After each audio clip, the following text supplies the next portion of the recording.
Pues muy buenas tardes a todos. Estamos aquí Carlota Corral y yo misma, que soy Victoria Ruiz. Las dos trabajamos en la Comisión Fulbright, Comisión de Intercambio Cultural, Educativo y Científico entre España y Estados Unidos, que nos quedamos sin nombre. Y las dos llevamos este programa de investigación predoctoral para realizar estancias en Estados Unidos. Muchísimas gracias por vuestro interés en este programa y por asistir a este seminario que está en formato webinar, lo cual quiere decir que vosotros nos podéis ver y oír a nosotras, pero vosotros solo os podéis comunicar a través del chat o del cajetín de preguntas y respuestas. Entonces, vamos a hacer primero la presentación institucional toda seguida y al final iremos contestando todas las preguntas que hayáis escrito en el chat o en el cajetín de preguntas y respuestas. Podéis ir escribiéndolas conforme os vayan surgiendo por lo que vamos comentando, pero las contestaremos al final. También comentaros que estamos grabando este webinar y que en un par de días, una vez que se haya editado, lo colgaremos en la página resumen esta convocatoria en la web en fulbright.es. De manera que si alguno tenéis que iros un poco antes o no os funciona de pronto el sonido o lo que sea, podéis luego revisarlo a través de nuestra web. Pues nada, vamos allá. Empezamos con una pequeña presentación del programa Fulbright, que se creó en el año 1946 por el senador J. William Fulbright, de ahí el nombre, ¿vale? Con una sola L, el apellido del senador Fulbright, que consiguió que el Congreso de Estados Unidos aprobara una ley por la que el dinero que debían los países ganadores de la Segunda Guerra Mundial por las deudas que habían contraído con Estados Unidos por toda la ayuda que les habían brindado, en lugar de devolver ese dinero, se utilizara para montar intercambios culturales, científicos y educativos entre los dos países, entre Estados Unidos y los países ganadores de la Primera Guerra Mundial, que realmente fue una forma muy buena de aprovechar estos fondos. Así empezó el programa y con el paso del tiempo ha ido creciendo y hoy en día está en 160 países, la gran mayoría de los países del mundo. En aquellos países en los que el otro país, en nuestro caso España, colabora muy activamente y económicamente con el programa, se crea una comisión binacional como en la que trabajamos Carlota y yo. En este momento hay más de 400.000 becarios Fulbright en todo el mundo, lo cual es una capacidad de networking impresionante y muchos de ellos han tenido unas carreras muy reconocidas en sus campos. De todas formas, esto que por una parte es una cosa muy positiva, sin duda, también puede ser un hándicap para nosotros, porque mucha gente se echa para atrás y dice que cómo va a pedir estas becas, que son demasiado elitistas, que son demasiado competitivas. A ver, cuando esta gente pidió las becas, no eran ni premios Nobel, ni Pulitzer, ni jefes de Estado, ni de gobierno. Eran gente joven como vosotros, con unas ideas claras, con muchas ganas de avanzar en sus carreras y en su vida en general, de crecer como personas y como ciudadanos y como científicos. Y bueno, pues se decidieron a pedir la beca y luego llegaron muy lejos. Os lo digo porque muchas veces muchísima gente consigue la beca y nos dicen que estuvieron a punto de no pedirla porque pensaron que era demasiado difícil. Entonces, recordados siempre que el no ya lo tenéis. Si no pedís la beca, desde luego no la vais a conseguir, pero si la pedís, oye, a lo mejor cuela y la conseguís. Entonces, en España la comisión depende al 50% del gobierno de Estados Unidos, al 50% del gobierno de España. Estados Unidos representado por la Embajada de Estados Unidos en Madrid y en la parte española representada por el Ministerio de Asuntos Exteriores, Unión Europea y Cooperación. Aparte que luego hay muchos más ministerios, comunidades autónomas, asociaciones, empresas, fundaciones que colaboran con el programa Fulbright, por lo que nos permite dar más becas, como luego veremos. En España funcionamos desde 1958 y hay más de 6.000 becarios españoles que han ido a enseñar, investigar o estudiar en Estados Unidos y más de 4.000 estadounidenses que han venido en España. Convocamos como 15 programas de becas diferentes a lo largo del año para españoles que quieren ir a Estados Unidos. Ahora vamos a ver en qué tipos de becas convocamos. Y lo que es muy importante es saber que somos el único programa que somos oficialmente reconocidos, avalados por los dos gobiernos, ¿vale? Esto tiene muchas ventajas porque, por ejemplo, a la hora de conseguir un visado para ir a Estados Unidos en estos momentos es mucho más sencillo siendo becario Fulbright que siendo un ciudadano normal, ¿no? También contamos con el aval del Departamento de Estado de Estados Unidos, con lo cual los becarios Fulbright son de alguna manera invitados del gobierno de Estados Unidos, lo cual también es un marchamo y facilita muchísimo la estancia allí. Comentaros que, bueno, en 2014 nos concedieron el Premio Príncipe de Asturias de Cooperación Internacional porque realmente Fulbright no es un programa de becas. Las becas son un medio para un fin. El fin es el que buscaba el senador Fulbright, que era mejorar el entendimiento entre las naciones a través de sus ciudadanos. Él creía firmemente que si una persona pasaba una temporada de su vida en el otro país, en nuestro caso Estados Unidos, podría comprender mucho mejor por qué las cosas se pueden hacer de maneras muy diferentes y ninguna es mejor que otra. Todas tienen su razón de ser y que esto ayudaría realmente a poder discutir, debatir mejor de los temas globales entre los distintos países. Y bueno, pues becario a becario esperamos ir consiguiéndolo. En cuanto a los programas de becas, para los programas para españoles, que son los que más os interesan a vosotros, os pueden interesar a amigos, conocidos y familiares, tenemos todo el abanico una vez que se ha terminado el grado de la licenciatura de ingeniería o la arquitectura, ¿vale? Se pueden hacer estudios artísticos, estudios de máster y doctorado, investigación predoctoral, que es lo que os interesa a vosotros en este momento, investigación postdoctoral. Si no conseguís la beca en este momento, termináis el doctorado, todavía tenéis la oportunidad de iros con Fulbright a hacer una estancia postdoctoral. También se puede hacer lectorados de español en Estados Unidos y, bueno, luego tenemos también unos programas nichos para funcionarios, para ayudar a que la administración española siga mejorando. Como os decíamos, aparte de la financiación troncal de la que disponemos, que depende del Gobierno de España y del Gobierno de Estados Unidos, tenemos convenios con muchas otras instituciones. En concreto, para este programa de becas, tenemos acuerdos con las regiones de Andalucía, comunidades autónomas de Andalucía, Murcia, Navarra y Extremadura. Es la última que se ha incorporado. Seguimos trabajando para conseguir convenios con otras comunidades autónomas, pero de momento estas son las que tenemos. Esto lo que quiere decir es que todas las becas del programa general, o sea, las que se financian con fondos propios de la Comisión, están abiertas para ciudadanos de cualquier parte de España. Luego, aparte, los que pertenezcan a una de estas regiones tienen la suerte de tener unas becas adicionales financiadas directamente por su comunidad autónoma. Ahora veremos las cifras de las que estamos hablando para 2026-27. En cuanto a por qué decimos que Fulbright es más que una beca, porque somos diferentes. Hay una serie de instituciones que dan el dinero y digamos que se olvidan un poco de los candidatos o de los becarios. Nosotros no. Desde el primer momento hasta el último os acompañamos en todo el proceso. Pero antes de entrar en los detalles, es muy importante pensar en el prestigio.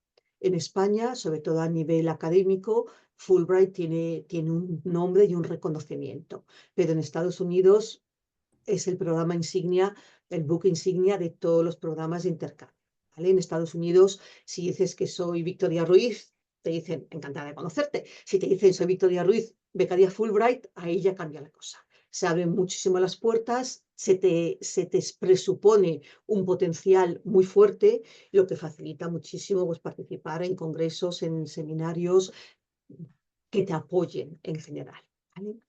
En cuanto a los apoyos que os damos ya desde ahora, podéis poneros en contacto desde ahora mismo, luego veremos cómo, con nuestra asesoría académica. Es una organización que se llama Education USA, que depende del Departamento de Estado de Estados Unidos y está centrada en dar información absolutamente gratuita, objetiva, sobre estudios universitarios en Estados Unidos, estudios o investigación. Ellos tienen muchísimos recursos. Por ejemplo, si no tenéis muy claro cómo poneros en contacto con la universidad que os puede interesar para hacer la estancia de investigación, pues ellos van a dar una serie de recursos sobre cómo debéis escribir esta carta, cómo dirigiros al profesor que os interesa, etc.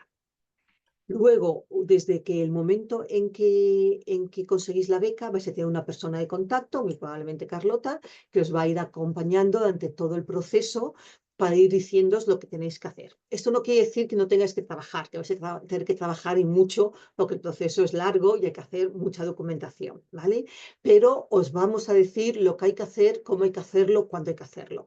Con lo cual, toda la ansiedad que supone el decir, me estoy dejando algo del tintero, se me está pasando una fecha límite, todo eso desaparece porque nos ocupamos nosotros de que lo hagáis todo en tiempo y forma. Antes de llegar a Estados Unidos, en junio o julio, organizamos en Madrid unas sesiones de orientación presalida, 2 días y medio, en las que reunimos a todos los becarios Fulbright españoles que van a ir a Estados Unidos, con lo cual es una primera oportunidad de conocer a los otros becarios que van a estar al mismo tiempo que vosotros allí, que están a lo mejor de vuestra misma disciplina, área de estudio o en vuestra misma zona geográfica, con lo cual es una primera oportunidad de networking fantástica. Aparte que os damos un montón de información burocrática, administrativa, cultural, educativa, de lo que supone los cambios, que os va a permitir llegar mucho más preparados a vivir esta experiencia en Estados Unidos. Y además, en estas mismas jornadas organizamos una sesión de grupo de visado, una sesión de grupo Fulbright. El consulado os recibe en grupo a todos los que os vayáis a ir durante el verano, o después del verano, agosto, septiembre, para que podáis ir tramitando ya vuestro visado, lo cual también le quita muchísimo nervio a este trámite que suele tener. Luego, durante el verano, nuestra agencia colaboradora en Estados Unidos, el Institute of International Education, o IIE, en colaboración con una universidad de Estados Unidos, organiza unas orientaciones virtuales que esto busca más daros a conocer la parte estadounidense, lo que vais a encontrar allí. O sea, diferencias que puede haber en el sistema educativo, el sistema investigador, aspectos que a lo mejor no os habéis planteado porque las cosas se hacen de manera distinta allí que aquí, de manera que una vez más vayáis súper preparados para cuando lleguéis a Estados Unidos.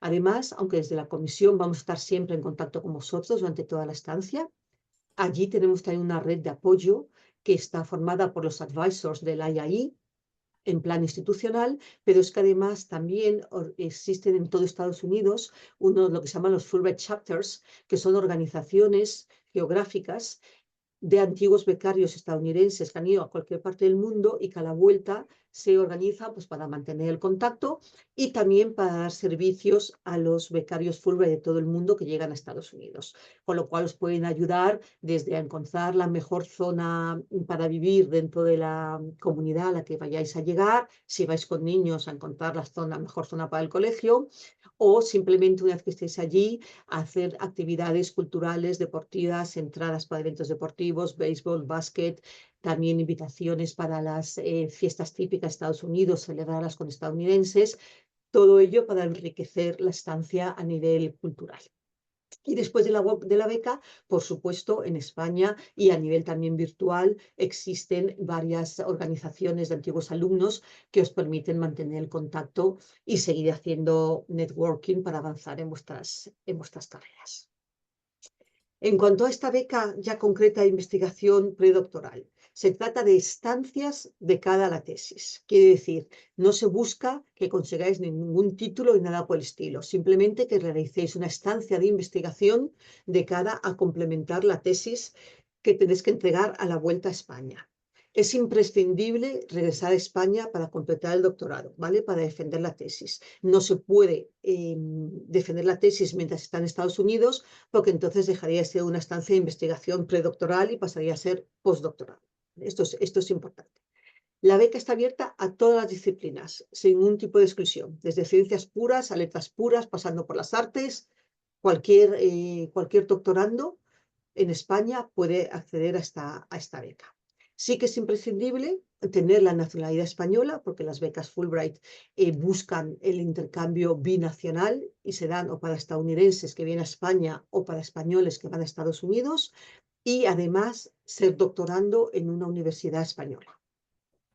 Y luego, como os decíamos, hay unas plazas específicas para los doctorandos en distintas comunidades. En esta convocatoria creemos, digo creemos porque siempre las plazas las calculamos a máximos, es decir, calculando estancias de 12 meses en los destinos con la asignación mensual más elevada. Esto nunca es así, porque hay mucha gente que no va 12 meses, sino que va 6, 8, 9 y que además no va a los destinos con la asignación mensual más elevada, sino a sitios más baratos, ¿vale? La asignación se fija en función del coste de la vida en el destino, porque igual que en España no es el mismo el coste de la vida en Madrid que en Badajoz, pues en Estados Unidos pasa lo mismo.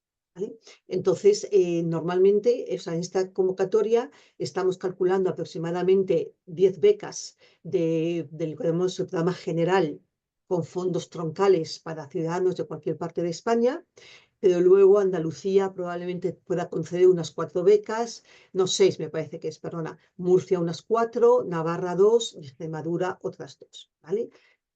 Probablemente algunas más, pero no lo veremos, no lo sabremos hasta que tengamos la selección hecha y veamos los destinos y la duración de las estancias de los candidatos seleccionados. En cuanto a la duración y el disfrute, la duración mínima es de 6 meses y la máxima de 12. Tiene que ser una estancia continuada, no puede ser con interrupciones. A ver, no se puede ir 4 meses, volverse a España, volverse. No, tiene que ser entre 6 y 12 meses continuados. A ver, podéis volver el tiempo que está estipulado para vacaciones, ¿vale? Si tenéis algún tipo de congreso fuera de Estados Unidos, alguna emergencia familiar, por supuesto se puede volver, ¿vale? Pero la estancia hay que programarla continuada. No con descansos, digamos, durante la estancia. El inicio de las estancias es, en principio, entre el 1 de septiembre de 2026 y el 31 de mayo de 2027, la fecha de inicio. Ponemos un asterisco porque en algunos casos, si el proyecto lo justifica, se puede estudiar el que se empiece la estancia el 1 de agosto. ¿Vale? Justificación del proyecto, pues que el equipo de trabajo al que os vais a incorporar esté en un momento que durante agosto tengáis que incorporaros porque la parte que vais a investigar vosotros se va a desarrollar en ese momento. Hace unos años, por ejemplo, tuvimos a un investigador que estaba estudiando las ballenas, ¿no? ¿Cómo se llaman? Las migraciones de las ballenas. Entonces, bueno, pues iba a California y justo pasaban por California durante el mes de agosto. Entonces, pues lógicamente tienen que incorporarse en agosto, ¿vale? Pero si no hay una razón de peso, deben empezar entre el 1 de septiembre y el 31 de mayo de 2027. También aquí un inciso para los candidatos que puedan querer optar a las becas financiadas por el Gobierno de Navarra, porque por temas internos de los presupuestos de Navarra deben iniciar las estancias no más tarde del 15 de enero de 2027. Y luego el fin de las estancias, en cualquier caso, tiene que ser antes del 31 de diciembre de 2027. No se pueden extender hasta 2028. En cuanto a la dotación de la beca, contempla una asignación mensual de entre $2.831 y $4.300, dependiendo del destino. ¿Vale? Esto no quiere decir que unos realmente vayan a vivir mejor que otros, en absoluto. $4.300 es la asignación en destinos como Nueva York, Boston o la mayor parte de California, donde el coste de la vida es muy, muy alto. ¿Vale? Luego, dependiendo de dónde se vaya, pues a lo mejor se recibe una cantidad algo inferior, pero que está acorde, está en consonancia con el coste de la vida en este destino. El viaje de ida y vuelta es una bolsa de viaje de $1.600. No tenéis que justificarla. Nosotros damos los $1.600 y vosotros os buscáis el vuelo que más os interese. Por supuesto, se os da un seguro médico, porque ir a Estados Unidos sin seguro médico es una locura, está incluido. Y también están exentos todas las tasas de visado, ¿vale? Lo que supone la expedición de los documentos necesarios en Estados Unidos y el visado aquí en España, estáis exentos del pago de estas tasas por ser becarios Fulbright. Y luego están incluidos una serie de servicios añadidos, pues como son todo el seguimiento, la gestión del visado, en Estados Unidos las orientaciones a la salida y también las orientaciones virtuales, ¿vale? Todo esto, la ayuda para las declaraciones de impuestos, todo eso va incluido en la beca.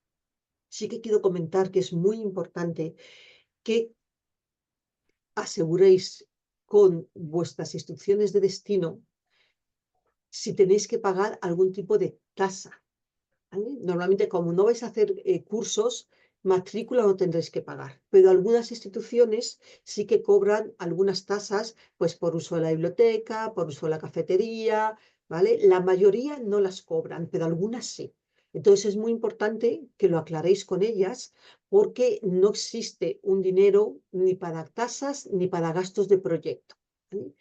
Eso tiene que salir de la asignación mensual, que es bastante generosa y probablemente vais a poder sacar de ahí dinero para estos conceptos si no son muy elevados.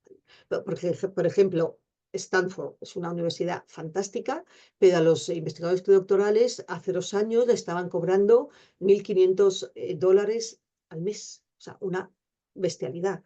Entonces, en estos casos no os va a llegar el dinero de la beca, os lo digo directamente, ¿vale? Entonces, tendríais que comprobar cómo estás los equipos a los que queréis incorporados, si ellos os pueden ayudar con estas tasas, lo que sea, ¿vale? O sea, es muy importante que determinéis que realmente las tasas no existen o quedan cubiertas por la asignación mensual, si no son muy altas, quedan, ¿vale? Sobre todo que lo aclaréis y que lo sepáis de antemano para no llevaros sustos después.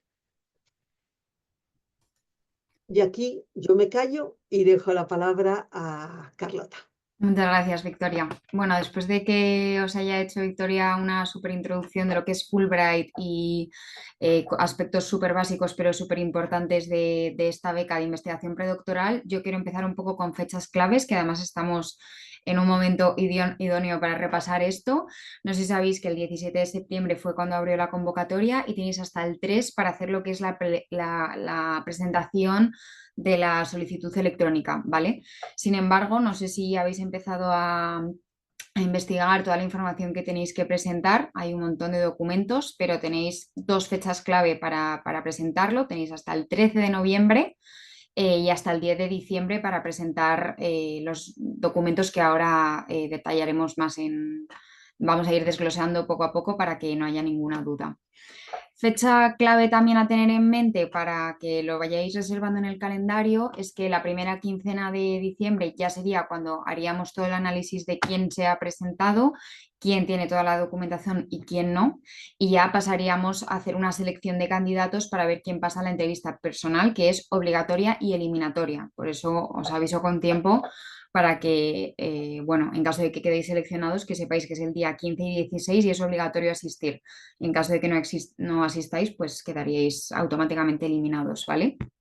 Y ya en enero del próximo año, pues comunicaríamos quién se lleva la beca y quién no. Respecto a junio y julio del 26, las sesiones de orientación y gestión de visado que comentaba Victoria son estas sesiones que organizamos con todos los becarios Fulbright que se van a ir el siguiente año. Pues eso, son sesiones súper útiles porque os comentamos cosas, aspectos culturales, aspectos de documentación que tenéis que entregar, bueno, un montón de datos que necesitáis y que os acompañamos, ya veis, hasta el último momento.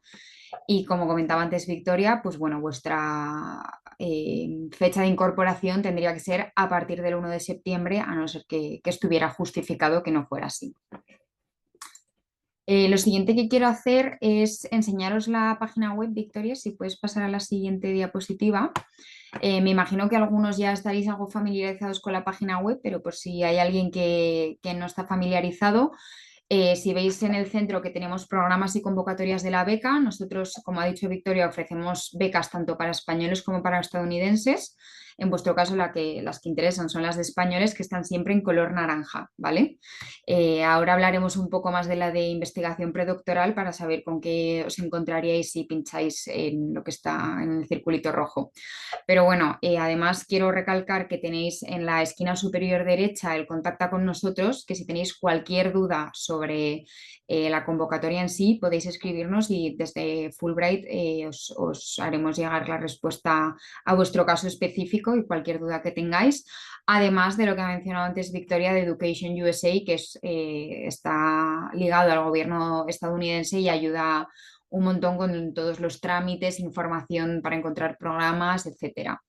Y además quiero recalcar los recursos que tenemos, que muchas veces solo nos quedamos en lo más burocrático, pero creo que a la hora de pedir una beca tan importante como Fulbright es muy interesante que miráis, por ejemplo, el blog de Fulbright. Bueno, también tenéis la galería de fotos para ver fotos de otros becarios, pero bueno, el blog de Fulbright os enseña experiencias, tiene un montón de entradas con experiencias de ex becarios que cuentan, pues bueno, una visión de la beca más personal y menos burocrática, por así decirlo. Puede resultaros interesante ahora que os estéis empapando de toda esta información, consultar este apartado, por ejemplo. Vale, si nos metemos en lo que os comentaba de investigación predoctoral, nos encontraríamos con esta pestaña que podemos ver aquí en esta diapositiva. Lo más importante, bueno, serían los requisitos a destacar, que como ha dicho Victoria, es importante que tengáis indispensable que tengáis la nacionalidad española. No es compatible con alguien que tenga la nacionalidad estadounidense, por lo tanto no la podéis tener si tuvierais ambas. Y en este caso lo más importante que creo que hay que mencionar sería que tendríais que estar matriculados en un programa de doctorado en una universidad española y haber completado al menos el primer curso de doctorado. Y bueno, por supuesto, tener abierto, aprobado el plan de investigación y contar con una evaluación positiva del primer año, ¿vale?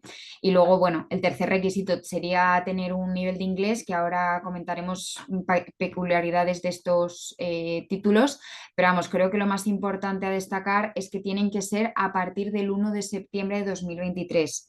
Es decir, que los exámenes que sean previos a esa fecha no los podemos aceptar, se considera que están como caducados y tendríais que presentar otro título. Nosotros, como veis, aceptamos tanto el TOEFL como el IELTS, como el de Duolingo.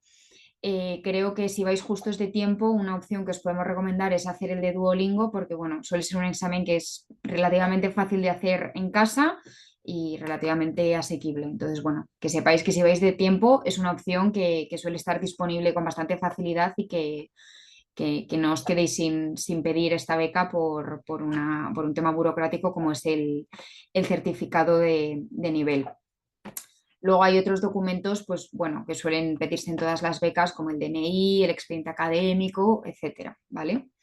Si, Victoria, puedes pasar a la siguiente diapositiva, sí que me gustaría deciros que tanto ahora en el proceso previo a pedir la beca como en el momento en el que accedáis a la solicitud electrónica, os recomiendo que reviséis previamente y durante la solicitud la convocatoria y las preguntas frecuentes. Son dos documentos que están súper completos, tienen un montón de información y sobre todo el de preguntas frecuentes es un documento que hemos ido recopilando preguntas que nos han hecho a lo largo de todos estos años y es súper completo y además seguro que os responde no solo dudas que tengáis, sino dudas que no os habíais planteado y que las habéis leído y no os han proporcionado información que no habíais barajado. Así que os recomiendo que ante todo tengáis siempre estos documentos a modo de apoyo.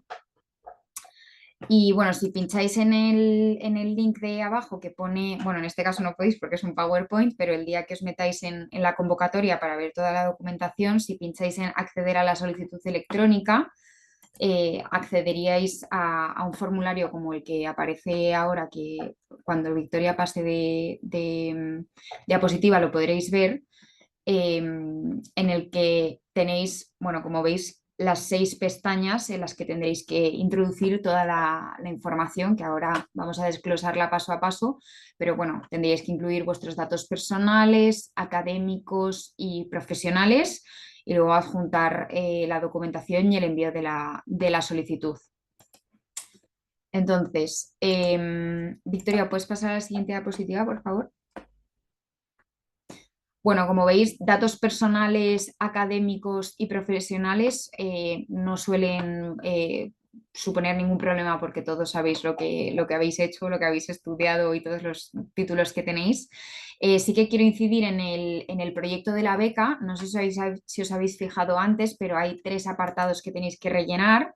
El primero es un resumen del proyecto, que suelen ser unas 100 palabras, un resumen general de lo que pretendéis hacer. El proyecto completo, que suele ser entre 1000 y 1500 palabras, y en ese proyecto tenéis que incluir, pues, tenéis que explicar el objetivo de vuestra investigación, ¿vale? Qué vais a obtener de esa investigación, su importancia, sobre todo de cara a la aplicación a la vuelta, por qué es importante para vuestro futuro profesional, y vuestra motivación sobre realizar esta investigación en Estados Unidos. Es decir, al final, por qué es importante seguir vuestra investigación en Estados Unidos, ¿vale? Y luego además tendríais que incluir otro escrito de unas 500 palabras más o menos contando las razones por las que habéis escogido la institución de destino en Estados Unidos. Oye, su institución, su departamento, al final una justificación de por qué estáis yendo a ese sitio, ¿vale? Y luego, como os comentaba, pues tendréis que adjuntar toda la documentación, tanto, pues eso, foto del DNI, de los títulos, de conferencias y congresos a los que hayáis ido, los documentos de los idiomas, los certificados. Y luego, en vuestro caso, tenéis que adjuntar, no es que tengáis que adjuntar 2 cartas de referencia, sino que tenéis que poner los nombres y correos de las personas que vayan a hacer vuestras cartas de referencias, y ya nosotros desde la propia comisión somos los que nos ponemos en contacto con esas personas y les pedimos un escrito de referencia.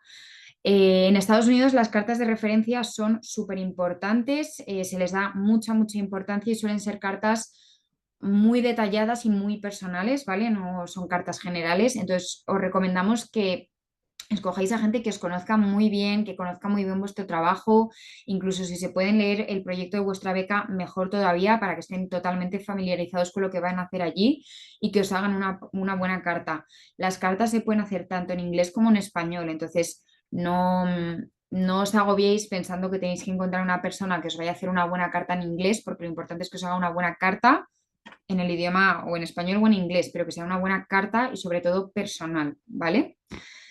Y por último, de documentación que tenéis que adjuntar también es la carta de invitación, que bueno, ahora hablamos un poquito más sobre qué tiene que incluir esa carta, pero sería también uno de los aspectos importantes a incluir en la solicitud electrónica, ¿vale? Como os comentaba antes, el 3 de noviembre es cuando cierra el plazo de presentación de solicitudes, lo que es principalmente los datos personales, académicos, profesionales y el proyecto de la beca. Y ya luego, como veis en la diapositiva, tenéis hasta el 13 de noviembre para adjuntar los documentos del 1 al 8, que ahora vemos cuáles son, pero bueno, toda esta información viene súper bien detallada en la convocatoria, ¿vale? Para que no os agobiéis. Y luego tenéis hasta el 10 de diciembre para la documentación de los puntos 9 y 11, que también ahora lo vemos más en detalle. Vale, hasta el 13 de noviembre, que es lo que os comento que tenéis de documentación a entregar del 1 al 8, tenéis que entregar la carta de apoyo al director de tesis de aquí de España, la carta de invitación del centro estadounidense, las cartas de referencia y los exámenes de inglés. Es decir, que para el examen de inglés, en caso de que alguien que todavía no tenga el certificado y tenga que sacarse un 1, todavía tiene tiempo. Y ya luego, hasta el 10 de diciembre, podríais entregar el plan de investigación aquí en España aprobado y una evaluación positiva del primer año de doctorado. En algunos casos tendréis que entregar un impreso de prácticas clínicas, no en todos los casos, eso es solo para la gente que vaya a realizar una investigación de prácticas clínicas o que tenga un contacto directo con pacientes, ¿vale? Si no vais a hacer algo que implique un contacto directo con pacientes, pues este documento no os hará falta, ¿vale? Respecto a la carta de invitación, sí que lo más importante que tenéis que tener en cuenta es que, bueno, para poder solicitarla tenéis que o bien poneros vosotros en contacto personalmente con la institución o bien a través de vuestro director de tesis aquí en España, no solo con la institución, sino en concreto con el departamento con el que queréis realizar vuestra investigación, y conseguir la carta en la que se indique el objetivo de la instancia, las fechas tanto de inicio como de finalización aproximadas, ¿vale? No pasa nada si luego es día arriba, día abajo, pero que sean aproximadas, siempre teniendo en cuenta los plazos que os hemos mencionado previamente, la descripción de las actividades que vais a llevar a cabo, los recursos disponibles y, por supuesto, que estas actividades van a ser presenciales porque no se admite que sean en remoto. y posibles tasas que puedan ser de aplicación, que esto es lo que os estaba comentando antes, Victoria. En algunos casos, pues tenéis que abonar una serie de tasas y tiene que venir registrado, tanto si tenéis que abonar las tasas como si estáis exentos, ¿vale? Pasando a dudas que podáis tener, como os he comentado antes, tenéis, pues bueno, tanto registro@fulbright.es como el formulario de contacto que os he mencionado antes en la esquina superior derecha, que podéis poneros en contacto con nuestra asesoría académica por si las dudas que tengáis que no vengan resueltas ni en la convocatoria ni en las preguntas frecuentes, pues os ponéis en contacto con nosotros y vamos, os responderemos lo mejor posible. Además, también tenemos otras webs muy útiles en la siguiente diapositiva, si puedes pasar, Victoria, donde podéis ver buscadores de programas por especialidad, que bueno, simplemente son enlaces a algunos sitios web especializados para buscar y seleccionar programas de estudios en caso de que os sirva. Estos enlaces vienen todos en las preguntas frecuentes que os comento, y a la derecha tenéis, bueno, información, las webs para realizar los exámenes de inglés. Alguien he visto que antes preguntaba si aceptamos los de Cambridge. No, no se aceptan los de Cambridge, solo aceptamos TOEFL, IELTS y Duolingo. Pero bueno, como os digo, aunque alguien vaya algo justo de tiempo, los de Duolingo son bastante asequibles de hacer y bueno, si vais justos de tiempo tenéis esta posibilidad. Y ya para finalizar, bueno, quería comentaros que estamos en todas estas redes sociales. Como veis, nos podéis encontrar en LinkedIn, en Facebook, en Instagram, en YouTube. Estamos en todas partes. Tenéis un montón de información sobre todas las becas, sobre todos los eventos, becarios actuales, un montón de información que podéis consultar ahora en este momento en el que estáis, que seguro que os viene súper bien. Y nada, ya para finalizar, quería daros las gracias por habernos acompañado hoy y daros las gracias por vuestro interés en estas maravillosas becas. Y bueno, ahora vamos a proceder a abrir el turno de preguntas sobre cualquier duda que tengáis, que ya hemos ido viendo Victoria y yo que habéis ido haciendo. Pero bueno, espero que os haya sido útil y que os vayáis con las cosas un poquito más claras. Muchísimas gracias, Carlota. Esperemos que sí que se lo hayamos aclarado y vamos de todas formas a pasar al turno de preguntas. A ver, empezando por el chat, que solo hay 3 preguntas y luego ya pasamos al tarjetín de preguntas y respuestas, que hay más. Dice, yo quería consultarle si hay alguna problemática o la situación actual en Estados Unidos para ciertas universidades, o si por el contrario el hecho de tener esta beca facilita estas situaciones. A ver, la situación actual en Estados Unidos todos sabemos que es bastante complicada y sobre todo bastante impredecible. ¿Vale?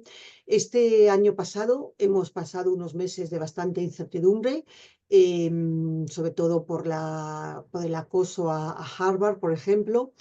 Y bueno, pues ha habido semanas en las que también se han parado la expedición de visados. O sea, ha sido y es una época complicada, sin duda alguna. Dicho esto, lo cierto es que hemos conseguido que llegaran a Estados Unidos todos los becarios, todos los candidatos que teníamos para 25-26 se han incorporado o se están incorporando porque algunos empezaban sus becas más tarde. Los predocs podéis empezar las becas durante muchos meses y algunos todavía no han iniciado sus estancias, pero no está habiendo ningún problema. Lo que pueda pasar en el futuro, no tenemos una bolita de cristal. ¿Vale? Pero a juzgar por lo que hemos vivido este año, lo normal es que podáis todos llegar a Estados Unidos y realizar vuestras estancias sin mayores complicaciones. Ujú. Los exámenes de Cambridge ya lo ha contestado Carlota. A ver, nosotros lo que hacemos es replicar los procesos de admisión de las universidades de Estados Unidos, ¿no? De invitación. Ellos no aceptan los exámenes de Cambridge, por lo cual nosotros tampoco aceptamos solo los mismos que aceptan ellos, que son TOEFL, IELTS y Duolingo. Antes para el examen de inglés dejaba bastante más tiempo, un mes extra al menos el año pasado. Duolingo es bastante fácil, tienes el nivel, en 2 días tienes el resultado. Exacto. Nosotros no tenéis ningún tipo de examen hecho de momento, sí que os recomendamos el Duolingo. es bastante más sencillo de preparar, bastante más sencillo de conseguir una buena puntuación, dan los resultados muy rápido y es infinitamente más barato que el TOEFL o que el IELTS. Es verdad que este año estamos dando menos margen, pero precisamente también por la situación en Estados Unidos nos estamos curando en salud. No queremos, si hay cualquier tipo de imprevisto que ralentiza todo el proceso, queremos jugar con un margen de tiempo para asegurarnos de que todo el mundo pueda incorporarse cuando le corresponde. De ahí que hemos abierto esta convocatoria un poco antes, la cerramos un poco antes y también damos menos tiempo para el examen inglés. ¿Cuántas personas se presentaron en la anterior convocatoria? ¿Que te aparece o no aparece en la web de 2024-25? Para hacernos una idea. Pues, Carlota, sigue tú con la siguiente pregunta, por favor, Vale, y lo voy consultando porque no me lo sé de memoria. vale. No sé si he entendido bien, pero uno de los requisitos es tener ya un año de doctorado cursado y el proyecto de investigación aprobado, ¿verdad? Sí, es uno de los requisitos, tener el primer año cursado y el proyecto de investigación aprobado. A ver. em, Si soy estudiante de Universidad de Navarra, pero debo iniciar en mayo del 27 la estancia por motivos estrictamente académicos, ¿se puede justificar como en el caso de las ballenas o tengo que ir a concurso nacional? Esto creo que te tiene que responder Victoria. Diría que A ver, perdón un segundo. Respecto a los que se presentaron el año pasado, recibimos 140 solicitudes en total, de las cuales 27 eran de Andalucía, 15 de Murcia, 25 de Madrid, 11 de Navarra. ¿Vale? Para que os sacáis una idea. Y perdón, que estabais diciendo que había otra pregunta que mejor contestaba yo. sí, José del Hierro, creo que no me sale el nombre entero. Bueno, da igual. José del Hierro sí pregunta que es estudiante de la Universidad de Navarra, pero que tiene que, o le gustaría iniciar su estancia en mayo del 27 por motivos estrictamente académicos. ¿Se podría justificar? O... A ver, podrías justificarlo si consiguieras una beca del programa general, ¿vale? Si tienes una beca del programa general, sí podrías ir. Si fuera del programa de Navarra, no, porque ya te digo que es que por cuestiones suyas presupuestarias tenemos que justificar una serie de trámites antes de noviembre de año 26 y si os vais más tarde del 15 de enero es imposible que los justifiquemos. Entonces tenías que pasar, tenías que conseguir plaza en el cupo general, digamos. Sí.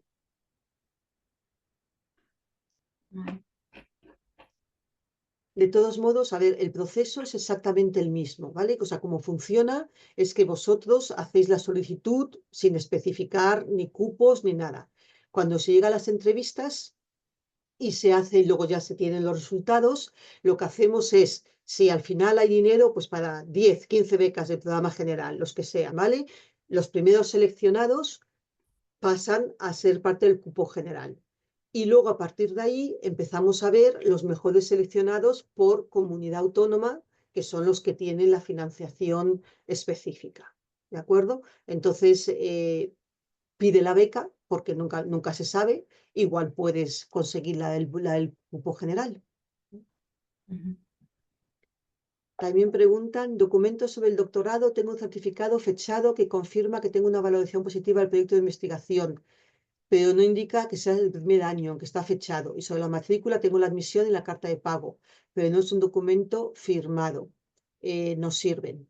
¿Vale? Con esto que dices es perfectamente válido. Sí, sería suficiente. Dice, me sería de gran ayuda que explicasen en más detalle a qué se refieren con cada uno de los documentos indicados como necesarios sobre el doctorado. A ver, lo que queremos asegurarnos es que estáis matriculados en un doctorado, con lo cual la matrícula. Después, que habéis completado el primer año del doctorado, que normalmente coincide con la aprobación del plan de investigación. Es raro que se apruebe el plan de investigación antes del primer año.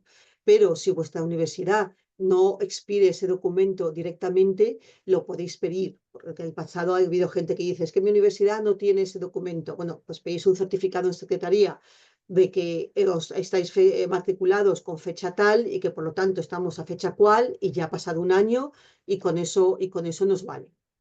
Y tener aprobado el plan de investigación, eso creo que sí que es un tema que en cualquier universidad os pueden también, si no hay un certificado ya específico, os pueden hacer un certificado que diga que lo tenéis aprobado, ¿vale? Eso es todo lo que necesitamos.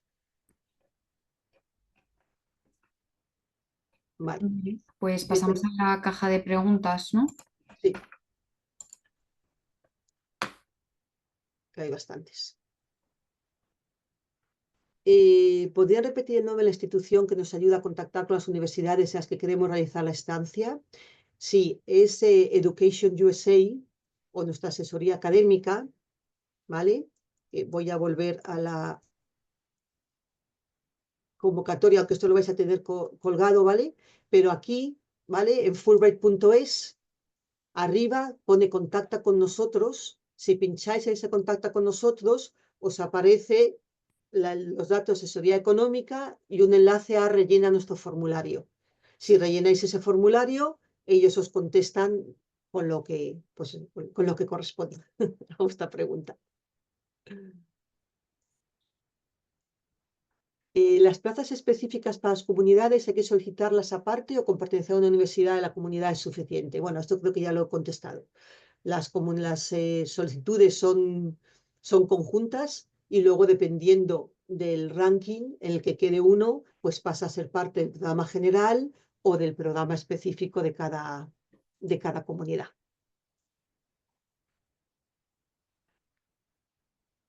En casos de docencia asignada para personas con FPU, por ejemplo, la estancia puede ser de algo menos de 6 meses. Por ejemplo, 5 y medio si tu docencia comienza a mediados de febrero y te vas en septiembre. No, Ana, no podemos hacer excepciones. Los requisitos que aparecen en convocatoria hay que cumplirlos, ¿vale? Si es un mínimo de 6 meses, tiene que ser un mínimo de 6 meses.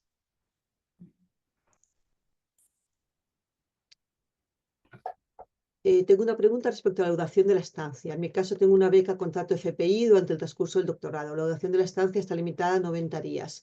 No sé si en este caso sería posible limitar el periodo de disfrute de la beca Fulbright a esos 90 días. Lo siento, Luis Manuel, pero no puede. Ya os digo que es que, a ver, también por nuestra experiencia, cuando uno ya tiene más experiencia investigadora, lleva más tiempo en contacto con un equipo de investigación, como pueden ser los postdocs, puede haber estancias de investigación más cortas, pues porque digamos que llegas e inmediatamente te integras. Para gente, investigador, personal investigador más joven, como suele ser vuestro caso cuando sois predocs, las estancias más breves normalmente no acaban de conseguir obtener sus objetivos porque no da tiempo.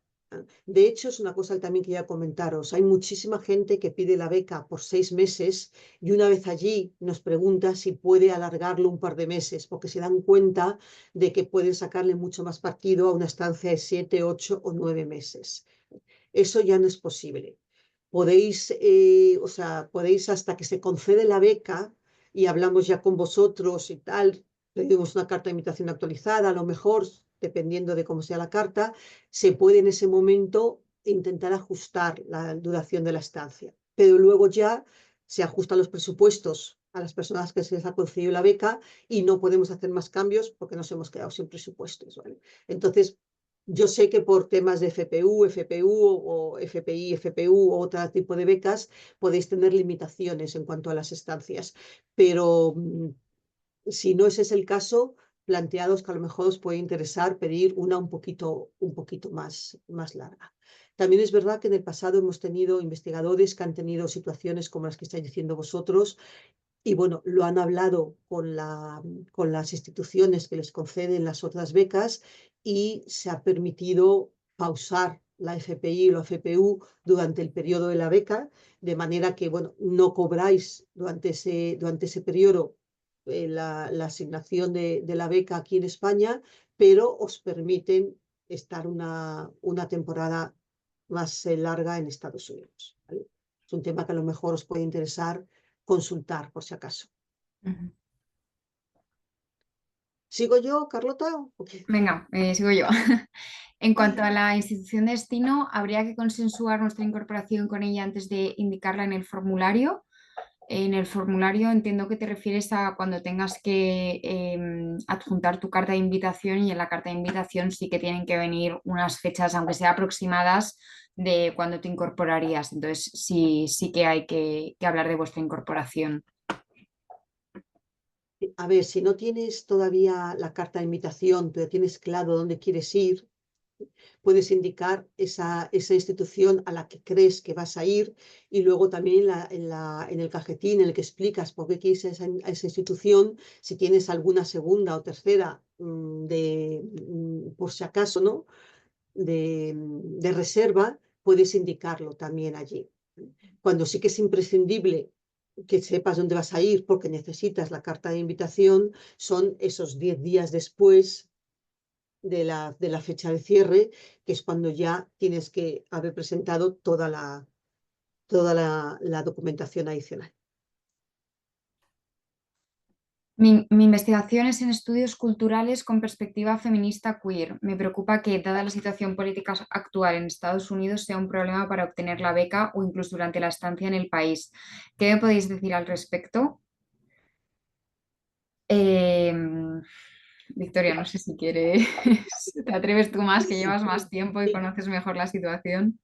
sí, a ver, es cierto que temas como todos los estudios de género, temas LGBT, queer, no son los más populares en este momento en Estados Unidos. Entonces, el año pasado hemos tenido algunos casos, pero bueno, han podido presentarlo de manera que sea un poquito como más amplio, una perspectiva más generalista, menos concreta. Si esto puedes hacerlo, sería más conveniente, ¿vale? Porque sería mucho más sencillo que se pudiera aprobar el proyecto sin mayores complicaciones. Luego ya una vez en Estados Unidos, pues en tu equipo de investigación puedes seguir más, si quieres, uniéndote más a la perspectiva que te interesa. Pero a la hora de presentar el proyecto, sería mejor que le dieras un aire un poquito más general, ¿vale? De estudios culturales menos centrados en perspectivas feministas o queer. Esto es una pena, pero es cierto que puede ser más complicado. Ujú. Quisiera saber si Hawái y Puerto Rico entran como destinos, si mientras consigáis la carta de invitación a la universidad de destino en cualquiera de los dos estados, por supuesto que se aceptan como destinos. Las cartas de referencia tienen que ser de profesionales de Estados Unidos. ¿Pueden ser la misma persona que la carta de invitación? ¿Puede la carta de referencia ser de tu director de tesis? Vale, la primera, ¿tienen que ser de profesionales de Estados Unidos? No, no tienen que ser. Vosotros escogéis quién hace la carta y ya está. Yo, como os he dicho antes, os recomiendo que sea alguien que os conozca bastante y que pueda hacer una carta de recomendación detallada y personalizada. Puede ser la misma persona que la carta de invitación. Que yo sepa, no hay ningún impedimento en que lo sea, pero repito, que siempre y cuando os conozca y tengáis una relación, pues eso, que pueda hacer una buena carta de presentación. Respecto a si puede ser vuestro director de tesis, no, no puede haceros la carta de referencia, puesto que vuestro director de tesis ya os va a tener que hacer otra carta, otra carta diferente hablando de vosotros y de vuestro proyecto. Por lo tanto, tiene que ser una persona diferente a vuestro director de tesis.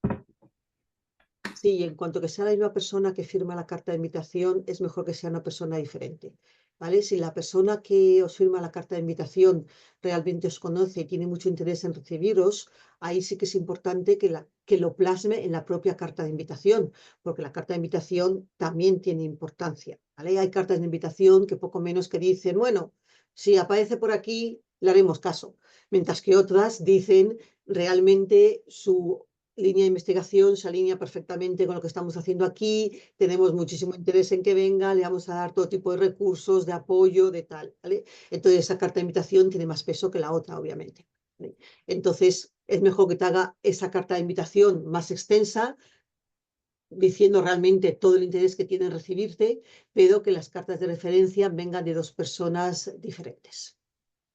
Ujú. ¿Qué debe constar en la evaluación positiva del primer año de doctorado? Pues simplemente que has terminado el primer año, que lo has hecho me sale en inglés, en Good Academic Standing, que lo has terminado con una evaluación positiva por parte de tu director de tesis y de la universidad, con lo cual se te permite continuar con el doctorado. Simplemente eso. Una pregunta, me ha parecido escuchar antes a Victoria que al volver de la estancia habría que acabar la tesis. Entiendo que se refiere a acabarla aquí en España, pero en los tiempos que tenga cada uno, no necesariamente justo al volver, ¿verdad? Sí, efectivamente, luego obviamente habrá gente que se vaya en el segundo año de su doctorado, pero habrá gente que lo haga en el tercero, entonces eso según los tiempos que tengáis cada uno, pues acabaréis vuestra tesis, pero lo importante, la idea principal es que tenéis que volver a España para terminar el doctorado. Exacto, no se puede terminar durante la estancia en Estados Unidos. Y de Ujú. hecho aquí me surge otro aspecto que también es importante que consideréis. Hay muchos becarios que que calculan la estancia para luego presentar la tesis muy pronto al regresar. Y por lo general mencionan que ha sido una angustia, un agobio y un error, porque que la estancia en Estados Unidos enriquece tanto la investigación de la tesis que hace falta unos meses más de lo que tienen previsto antes de la estancia, ¿vale? Para incorporar a la tesis todos los aspectos que se han investigado en Estados Unidos. Entonces, si tenéis ocasión de hacerlo, intentad daros por lo menos 6 meses desde la vuelta hasta que presentáis la tesis para no andar con agobios. Ujú. No podía hacer la carta de referencia al director de tesis, pero podría hacerle al codirector, sí. Si tienes más de un director de tesis y uno te firma la carta la carta de apoyo de director, el codirector podría hacerte una carta de referencia, sí. ¿Cuáles son los criterios de concesión de la beca? Expediente académico, experiencia investigadora, proyecto, ¿qué pesa más? Eh, si yo abro ¿estáis viendo la convocatoria o seguís No, viendo creo que tienes que dejar de compartir esto y abrir el documento de la convocatoria. el documento de la convocatoria? ¿Vale? Pues permitidme un momentito que dejo de compartir esto y comparto la convocatoria. Vale. Aquí tenéis en la convocatoria, ¿vale? Tenéis todo el proceso de selección. Aquí se especifica lo que se considera en la primera parte, en la preselección sobre papel, porque normalmente tenemos tantas solicitudes que no todo el mundo puede pasar a la entrevista personal, ¿vale? Y después de la fase de preselección se pasa a lo que es la entrevista personal, ¿vale? Entonces aquí tienes todos los criterios de concesión de la beca. Pesa muchísimo, muchísimo el proyecto que hagáis. O sea, trabajarlo bien porque realmente tiene un peso muy, muy fuerte. Y también estad preparados para defenderlo bien. Porque sobre todo hoy en día, que también con la inteligencia artificial y todo esto, hay veces que no está muy claro quién ha escrito un proyecto, ¿vale? El tema de cómo se defiende es fundamental. Ahí queda muy claro si realmente estás defendiendo un proyecto que has redactado y diseñado tú o no.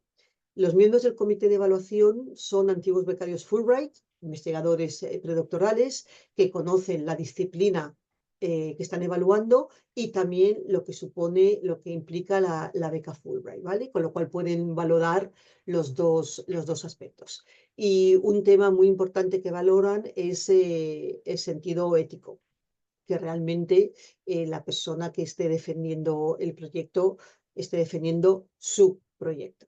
Entonces, esto es un tema que debéis tener en cuenta. Bueno, aprovecho también porque José del Hierro lo ha puesto por el chat para contestar que pregunta si hay algún documento de cómo se evalúan los proyectos y o la entrevista de cara a preparar mejor el proyecto. Este es el documento donde viene absolutamente toda la información pues eso, de los puntos que preguntas o eso, pues los criterios en los que se basa la entrevista, por ejemplo. Sí, y además también, como ha comentado Carlota, en la parte inferior de la pantalla, resumen de la convocatoria en nuestra web, ¿vale? Dejo de compartir otra vez y me voy otra vez a un momentito, a nuestra página web. Creo que como siempre, ahora de pronto tarda en cargar. Investigación. Entonces, si vais estáis viendo investigación predoctoral, ¿verdad? Esta es la pantalla resumen en la web.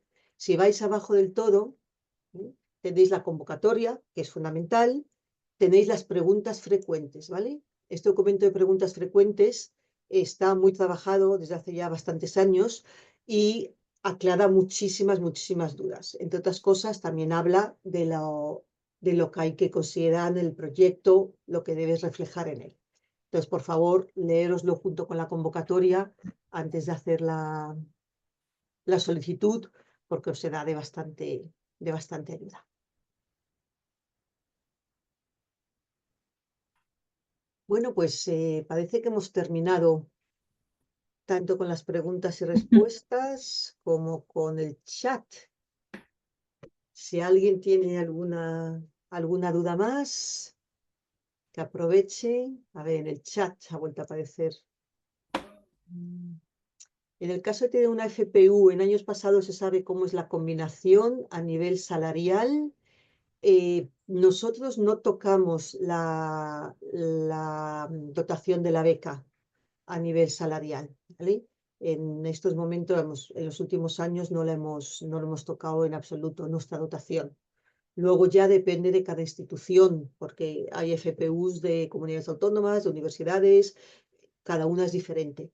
Entonces, eso tenéis que hablarlo con la institución que os ha concedido la FPU, la FPI o la otra beca que podáis tener para ver si ellos ajustan de alguna manera.